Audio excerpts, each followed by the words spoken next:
महाराष्ट्र संकट पर supreme court में सुनवाई शुरू हो चुकी है, ये खबर आ रही है ये, और वहां अब देखना होगा सुप्रीम कोर्ट से क्या नतीजा यहां निकलता है। लेकिन जस्टिस शर्मा, मैं आपके पास आऊंगा, पहले खबर दिखा दें फिर आते हैं। फ्लोर टेस्ट रोकने पर थोड़ी देर में सुप्रीम कोर्ट में सुनवाई शुरू होने वाली है। शिवसेना की जो अर्जी है फ्लोर टेस्ट के खिलाफ सुप्रीम कोर्ट में, उस पर यह सुनवाई होनी है। लेकिन जो हमारे साथ इस वक्त जस्टिस राकेश शर्मा है, एक बार उनका रुख करते हैं। जस्टिस शर्मा, मध्य प्रदेश और महाराष्ट्र का एग्जाम्पल यहां पर लिया जा रहा है, मुझे जरा जल्दी से आपसे एक यहां पर जानकारी लेनी है। मध्य प्रदेश में विधायकों ने रिजाइन किया था, यह बात सही है, और उसके बाद सुप्रीम कोर्ट ने कहा था फ्लोर टेस्ट नहीं रोक सकते। यहां पर आपको क्या दिखता है, क्या सुप्रीम कोर्ट की तरफ से फैसला आ सकता है? देखिए, जहाँ तक संवैधानिक स्थिति का प्रश्न है जी, यहाँ पर एक बड़े ग्रुप ने, जो कि 10th शेड्यूल के मुताबिक जो 2/3 से ज़्यादा ही लगता है, कि उन्होंने रिक्वेस्ट की कि अब हम जो है गवर्नमेंट के साथ नहीं, श्री उद्धव जी के साथ नहीं रहेंगे, हम एक अपना अलग ग्रुप है और हम दूसरे पक्ष को सपोर्ट करेंगे। माननीय राज्यपाल महोदय के संज्ञान में ये सब बातें आईं और उन्होंने फ्लोर टेस्ट का आदेश दिया है जी। फ्लोर टेस्ट के लिए कल व्यवस्था भी कर ली गई है। हाँ। तो मेरा ख्याल है ये सारी चीज़ें फ्लोर टेस्ट में होंगी, जो कि कर्नाटक में भी हुआ, मध्य प्रदेश में हुआ, मणिपुर में हुआ। ओके। और जहाँ तक मुझे याद आता है 1978 में माननीय शरद पवार साहब ने भी इसी तरह से वो अलग ग्रुप अपना बनाया था। फिर तो सर उम्मीद बहुत कम बचती है। जो आप कह रहे हैं उसके मुताबिक तो लगता है कि अगर यही परंपरा के हिसाब से आगे बढ़ेगा सुप्रीम कोर्ट, तो उम्मीद बहुत कम बचती है। संविधान सर, एक अपडेट ले लेते हैं, हमारे संवाददाता सुप्रीम कोर्ट से जुड़े हैं, फिर आपके पास ही आते हैं, इस पर और बात करेंगे आपसे। पीयूष हमारे साथ इस वक्त सुप्रीम कोर्ट दिल्ली से जुड़ रहे हैं। पीयूष, बताइए, सुनवाई शुरू हो गई? जी गौरव, सुनवाई शुरू हो चुकी है और अभिषेक मनु सिंघवी की ओर से ये कहा जा रहा है कि जो 39 विधायक हैं, जो बागी विधायक हैं, उनकी ओर से कोई भी पत्र ऐसा नहीं दिया गया राज्यपाल को जिसमें ये कहा गया हो कि वो सरकार शिवसेना से अलग हो चुके हैं और वो अब शिवसेना के साथ में नहीं हैं। इसके अलावा उनकी ओर से जो याचिका में बातें कही गई थी वो अब वो पीठ के समक्ष रख रहे हैं और सुनवाई चल रही है। जी गौरव, ठीक है, सुनवाई चल रही है और अभिषेक मनु सिंघवी ने दलील दी है, अभिषेक जी, कि यहाँ पर बागी विधायकों की तरफ से राज्यपाल को कोई ऐसा लेटर नहीं भेजा गया कि वो अब सरकार से अलग है, सरकार को समर्थन नहीं दे रहे हैं। सवाल यहीं पर है कि ये क्या कानून के इस पेचीदगियों में मामला जो फंसता दिख रहा है? पहली बात, फ्लोर टेस्ट होगा नहीं, ये देखना है, और फ्लोर टेस्ट होता है तो इन विधायकों को किस कैपेसिटी से वोट करते हुए देखेंगे हम? अभिषेक जी।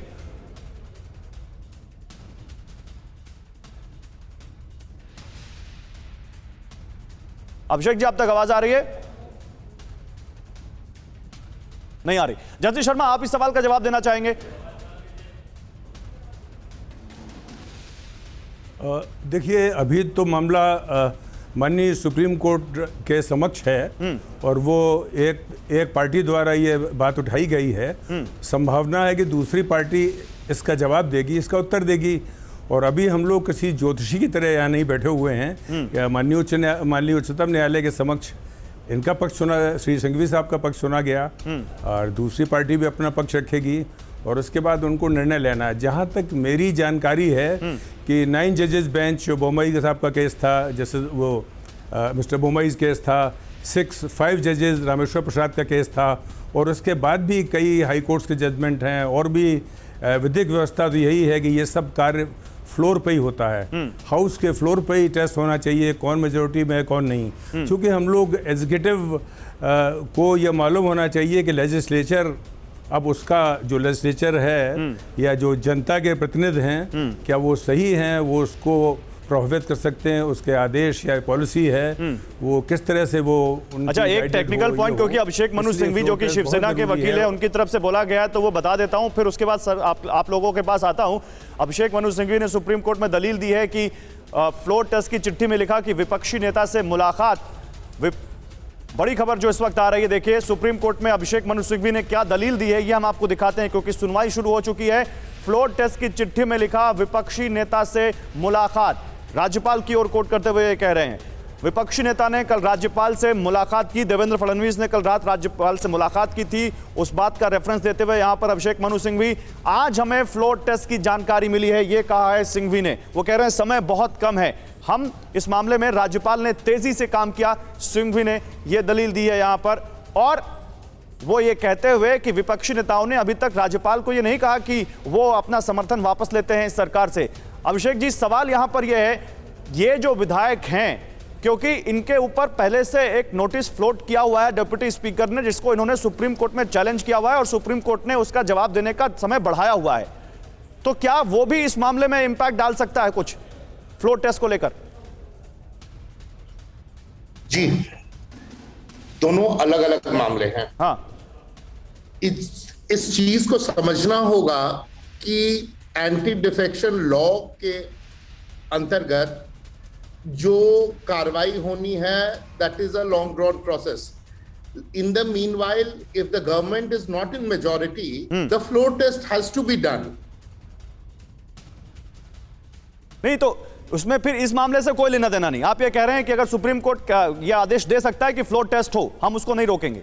बिल्कुल बिल्कुल, सुप्रीम कोर्ट ने कई पुराने जजमेंट्स में ये क्लियर कर रखा है, इंक्लूडिंग मध्य प्रदेश के भी जजमेंट में, वो फैक्ट्स आर इममेटीरियल कि लोगों ने रिजिग्नेशन दिया था या नहीं दिया था। रेशियो ऑफ द लॉ बड़ा ही क्लियर था that floor test has to be done to ascertain the majority. नहीं, उसमें जो मध्य प्रदेश वाला जो आप कह रहे हैं, मध्य प्रदेश वाले में सुप्रीम कोर्ट के जस्टिस DY चंद्रचूड़ ने शिवराज सिंह बनाम स्पीकर के मामले में कहा था कि क्योंकि सीएम और उनकी मंत्री पद के पास बहुमत है या नहीं ये जानना बहुत जरूरी है, और ये फ्लोर टेस्ट पे जाना जा सकता है, इसलिए हमें इसमें फ्लोर टेस्ट कराना होगा, क्योंकि फ्लोर टेस्ट नहीं रोक सकते। स्पीकर ने विधायकों के इस्तीफे और संविधान की 10वीं अनुसूची के अनुसार दल बदल के केस पर फैसला नहीं लिया है, तो रेजिग्नेशन, इररेस्पेक्टिव ऑफ रेजिग्नेशन या रेजिग्नेशन ना हो, ये फ्लोर टेस्ट को इफेक्ट नहीं करता। मैं ये जानना चाह रहा हूं। ये इफेक्ट नहीं करता। Floor test always will have a primacy to decide कि सरकार मेजॉरिटी में है या नहीं, ये कॉम्पिटेंट है या नहीं, इनके पास लेजिस्लेचर का कॉन्फिडेंस है या नहीं। सरकार को तो मेजॉरिटी में रहना सबसे पहले एसेंशियल है। ठीक है, ठीक है, मैं आप किशोर जी के पास जाता हूं। किशोर जी, देखिए, आप वहां पर रेजिग्नेशन वाला जो तर्क दे रहे थे वो भी यहां पर काम नहीं करता हुआ। सुप्रीम कोर्ट ने साफ कहा है कि मौजूदा सरकार में विश्वास की कमी के चलते लोगों ने इस्तीफा दे दिया, और यही तो शिंदे कह रहे हैं कि सरकार में उनको नहीं रहना है। तो फिर कहां से आप लोगों के पास ये, आपके पास एक कॉन्फिडेंस है कि आप सरकार बचा ले जाएंगे? फ्लोर टेस्ट हुआ तब तो सरकार जानी तय दिख रही है। नहीं, जस्टिस राकेश शर्मा और अभिषेक राय को मैं रिस्पेक्ट करते हुए कहता हूं कि शिवसेना के बागी विधायकों ने शिवसेना छोड़ी नहीं है, तो वो हमारे 55 एनसीपी के 60 और 44 कांग्रेस के, ऐसे तो अभी हम माइनॉरिटी में गए ही नहीं है। अब बात आई है कि विपक्ष की जो 106 + 10। किशोर जी, आप तो सरकार की बात कर रहे हैं, मैं तो उसके आगे का सवाल पूछता हूं। जिस पार्टी के पास 55 विधायक हो और 40 से ज्यादा टूट जाए, वहां तो पार्टी पर संकट है। आप सरकार की बोल रहे हैं, मैं तो कह रहा हूं आपकी पार्टी पर आप संकट आ गया। आप पार्टी बचा पाएंगे कि नहीं बचा पाएंगे? एक लेजिस्लेटिव पार्टी और पॉलिटिकल पार्टी अलग अलग होती है। और लेजिस्लेटिव पार्टी को भी 2/3 बहुमत नहीं रहता। मैं आ रहा हूं, आपके पास ही आ रहा हूं। शाहनैंसी, की बात पूरी हो जाए। शाहनैंसी, इतने डिस्परेट मत हो। आप है ना 11 प्लेयर और 2 अंपायर के साथ खेल रहे हो, ये मुझे मालूम है, लेकिन आपका एक अंपायर चूक गया है और वो अब तुमको थोड़ी देर के बाद मालूम पड़ेगा।